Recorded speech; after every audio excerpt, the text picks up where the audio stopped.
And how did that make you feel? Lost. I was just lost. Because I did not have friends that I could trust, that I could maybe stay at a friend's home for a while. I didn't have those kind of friends. So my home would be the only place I would go to. And yeah, my parents would just say, no, Masadi, how? That was the only thing that was said. And to cry in front of my parents, maybe to win their trust. But when we got home, things went back to the way that we were. So at some point, I decided to tell my pastor so that he'd give us some counseling. My husband agreed, and we went for a couple of sessions with him. So he's a very manipulative, I could say. Outside, you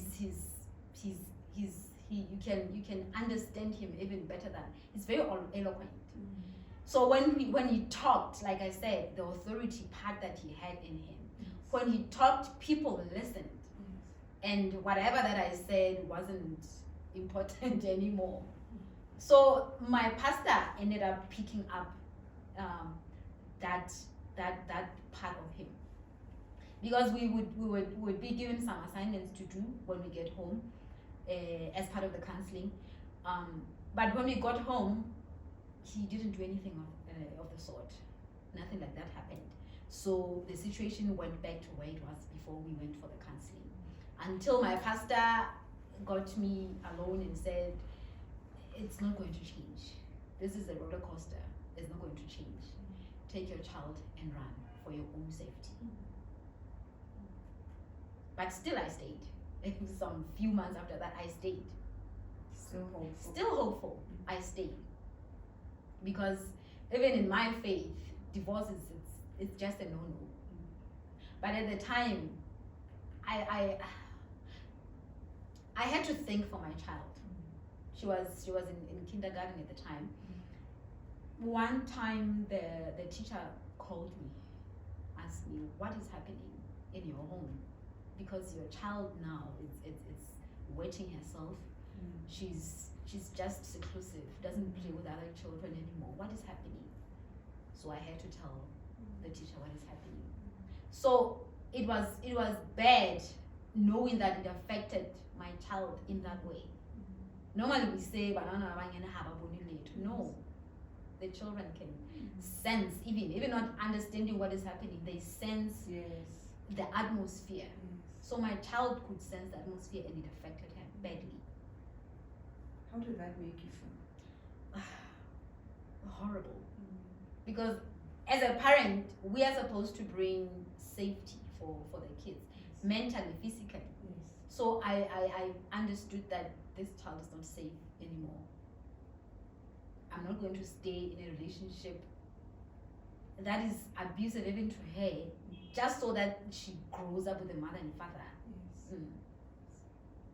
So the day I decided to file for to separate before the divorce, he hit me once more and I went back home. That time I took a leave from work for a month. I stayed at home for about 3 weeks.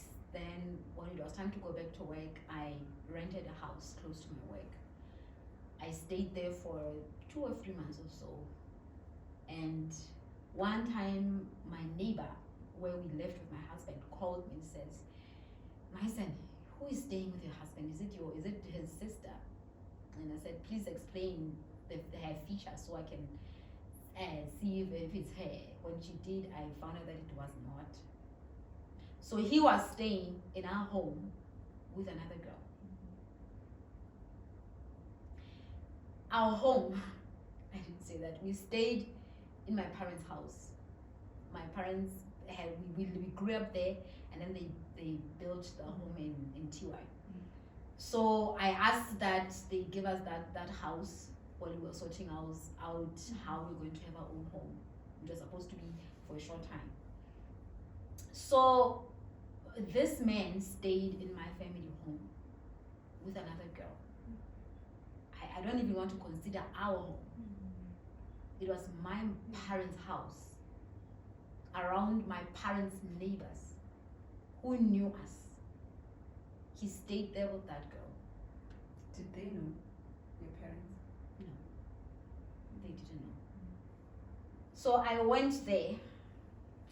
I don't know what I was thinking because I can't fight. I don't know how to fight. You're upset. Yeah. Understandable. So I went there with the intention of getting that girl out of that place. There was a fight. I don't know even what I was doing. But the girl ended up leaving. So my husband, my then husband, asked this girl, babe, you never checked out Palam? In my presence. That was devastating. That was devastating.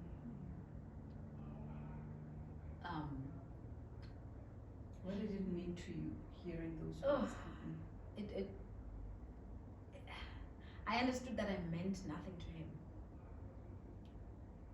Because we know that in relationships, it's it's a pet name, it's a beautiful name. You talk like that to somebody that you love. And hearing him say that with this girl, I think it broke me to some point. It broke me. I felt unwanted. I felt like nothing. So the girl left. After she left, I now wanted him to get out because it's my home, it's my parents' house. Get out. He didn't want to do that.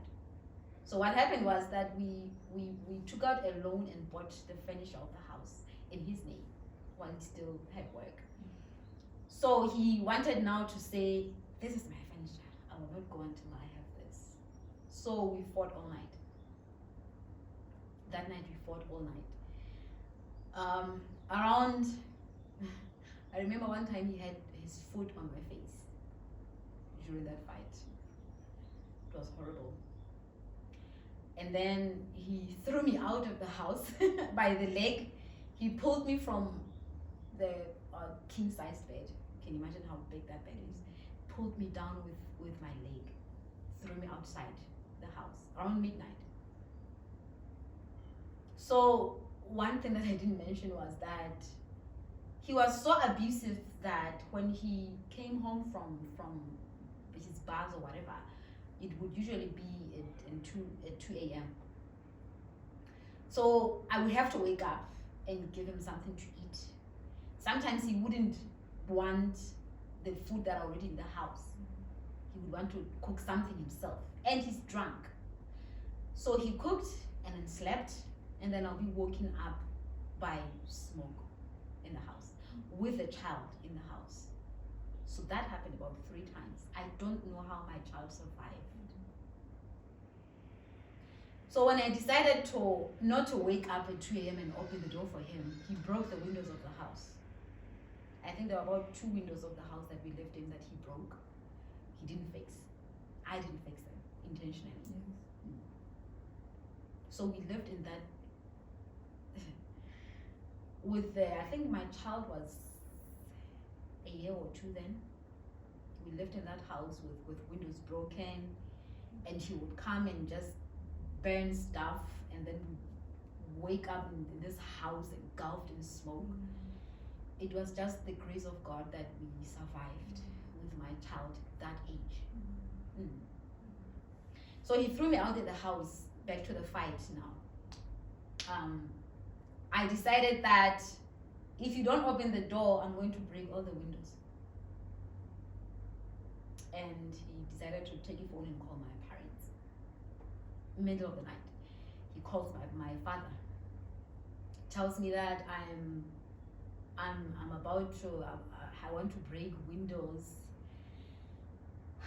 My parents were very angry at me. I was about to ask, angry at who? At me.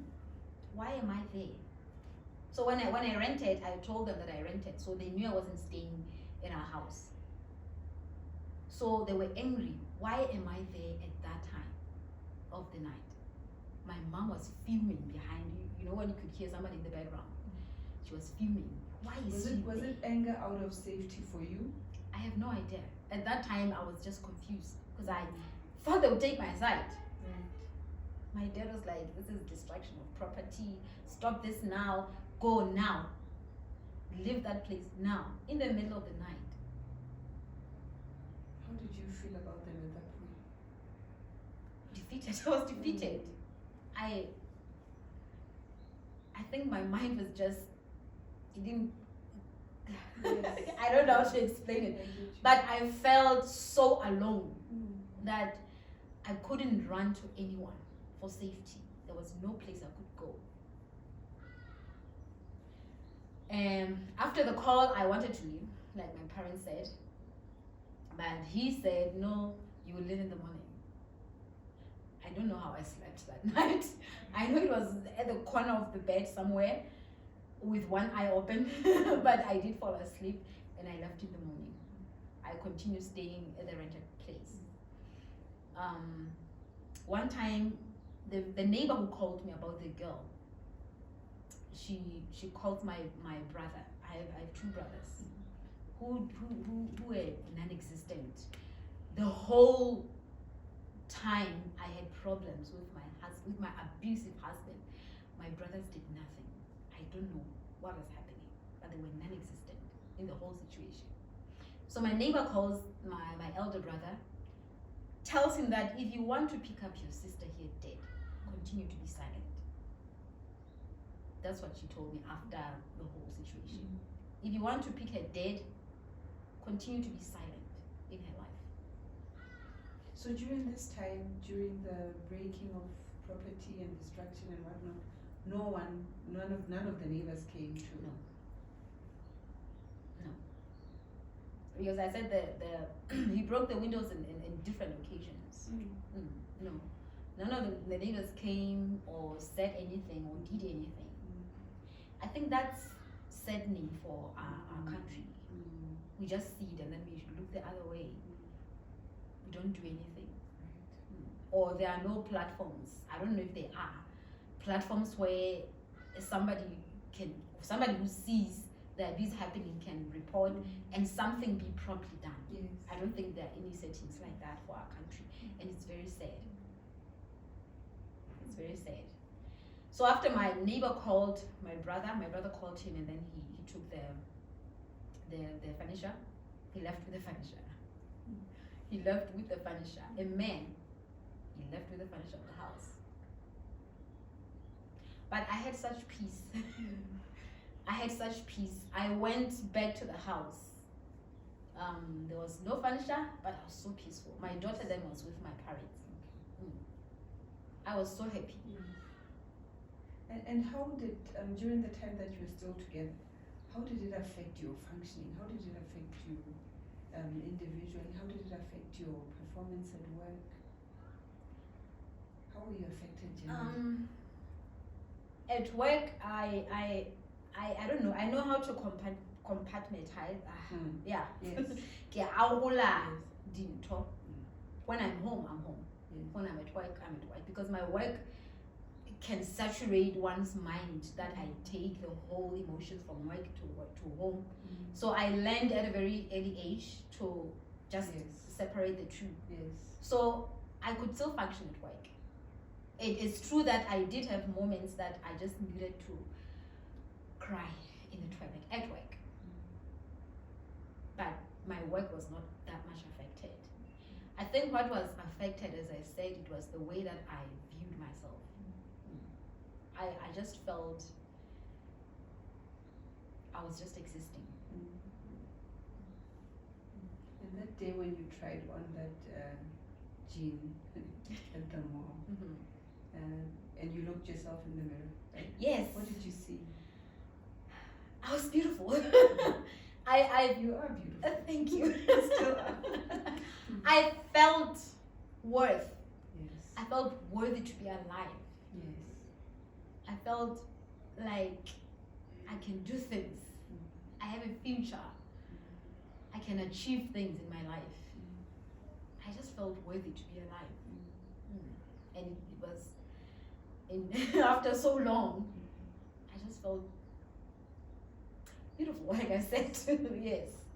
And it wasn't just the beauty that I felt when looking at myself on the outside.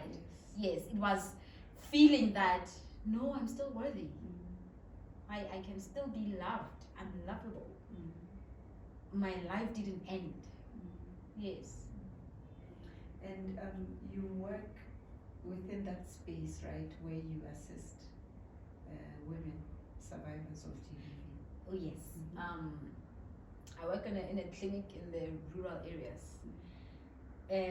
We receive a lot of survivors.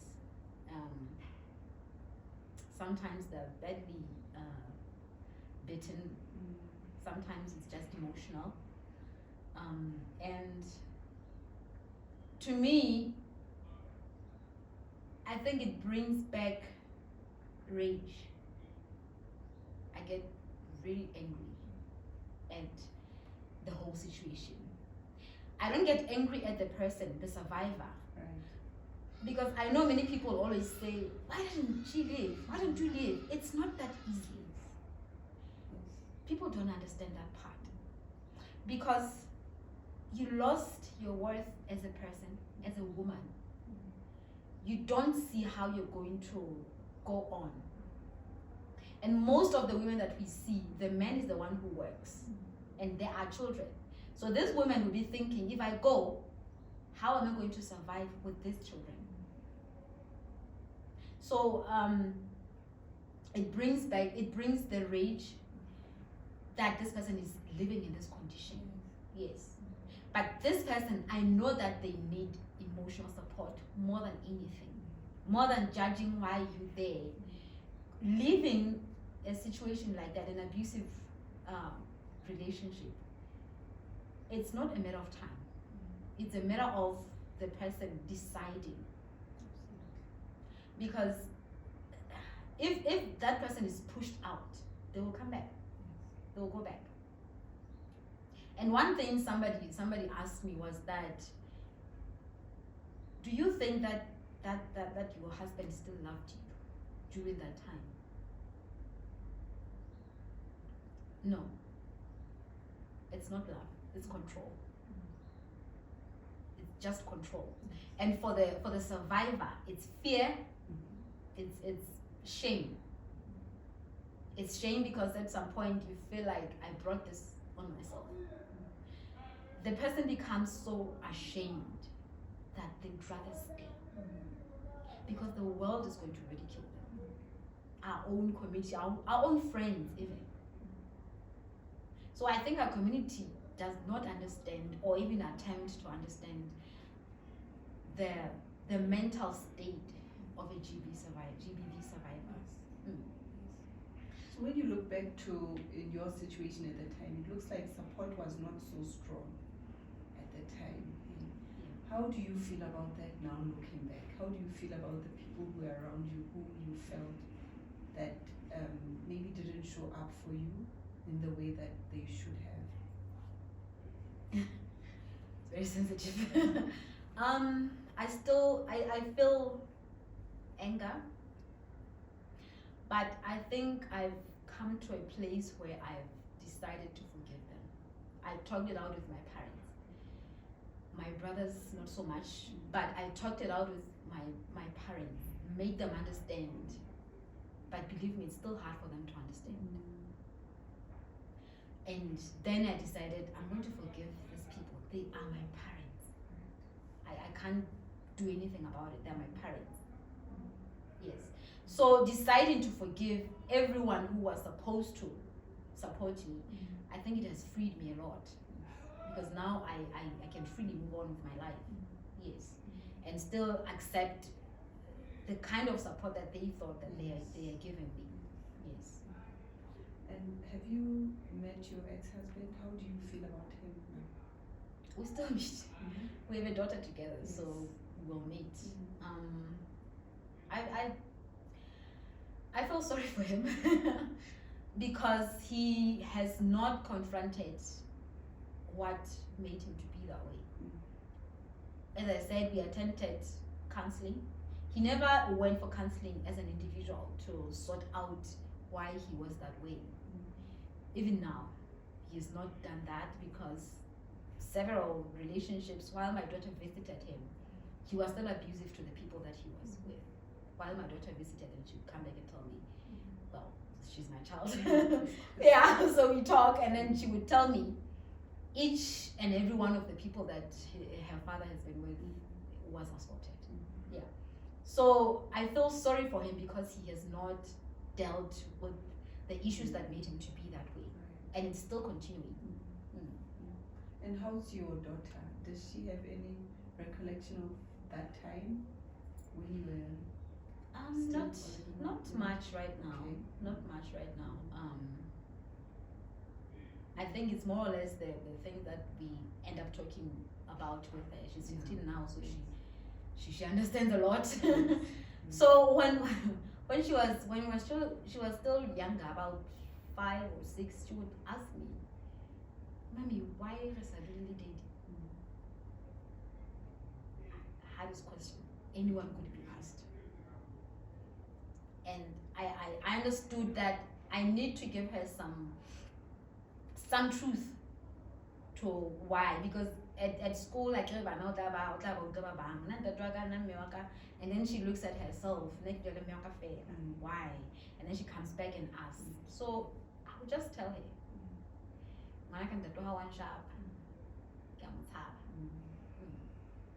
that's how much I gave her at the time. So now, and that was enough. I mean, that is enough, because you are being honest, you are being real, and you are showing her that safety is important. Yes. I also didn't want it to affect her even more at the time. Right. So now she can only remember what we talk about. Yes. But as I said, she grew up seeing that very situation in her father's life. So she understands it all the more now. Yeah. So why is it so important for you to advocate against GBV? Survivors need that support. Like I said, our nation, our community, we don't know how to support these survivors. Because for one, the only question, or the first question would be, why doesn't she leave? And knowing why one cannot just leave, I think helps me to understand where they are. Yes. And understanding where they are now can help me to say to them, think about this situation, think about your safety, think about your children. There are people who can help you, there are family that, like, when I meet such a person, I have to prompt such questions. Who is in your life? Where can you go? You are not safe. You are better than this. You deserve better than this. And I think not just anyone can understand. But me, having lived through it, I understand it all the more, because I can't just say, go. I have to guide this person to a point that they can make their own decision. I think that's what's important. Yes. What would you like people to know about gender-based violence, and what kind of things do you feel like need to be done to strengthen the fight against GBV? I think if our government could have, not only our government, if there could be places like shelters, women shelters, where one could go during that situation. I had nowhere to go. That's why I ran to my parents, and they brought me back. So I literally had nowhere to go. But if there could be such places that could help the people to stay there and support with counseling, I think that is what is needed. Also, something like a hotline where police could be called in, even by just somebody who sees. Because that person at most of the time will not go to the police. Like I said, for a long time, I hid it from my parents, I hid it from my friends. So most of the time, that is the situation with survivors. But if a neighbor can report that in this house there's this situation happening, think that can help. On the other hand, our police, I don't know. I don't know. We need more professionals, I think, in the police. Where if I come to the police with that case or with those issues, I can be accepted and not be asked, what did you do? Because that's what the police do. They will ask me, what did you say? What did you do? I'm already traumatized. Yes. I need help.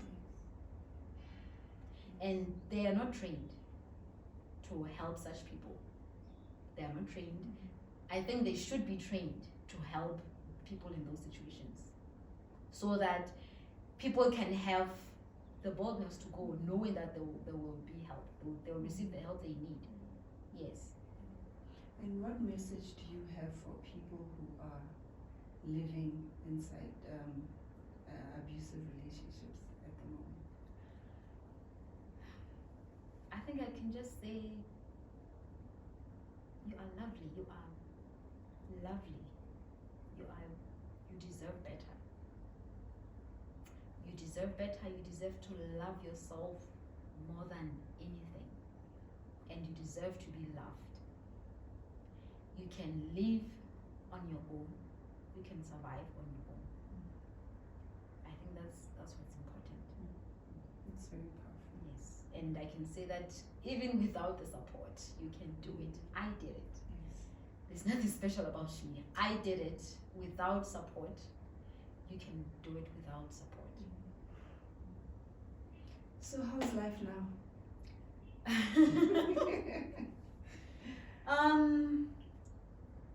I think life is good now. Life is really good. I live with my daughter and we have the most beautiful relationship. I'm still single. I'm still single, not that I'm looking. Yeah. I'm much more cautious when I decide to get in any kind of romantic relationship, Yes.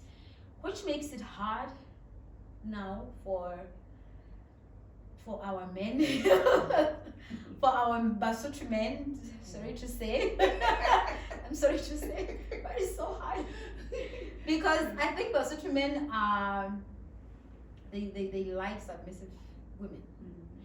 So if I know what I want, I become a problem. I think that's what makes it hard for me now. They Basotho want a submissive women who will say, "Eh, and daddy." So no, I'm not like that anymore. I'm not like that anymore. I know what I want in a relationship. I know what I want in life and for my future and for my daughter, and that terrifies them. So yeah, I don't. I'm single. I'm happy with being single, focusing on raising my daughter. Yeah, I just want to do more to help survivors.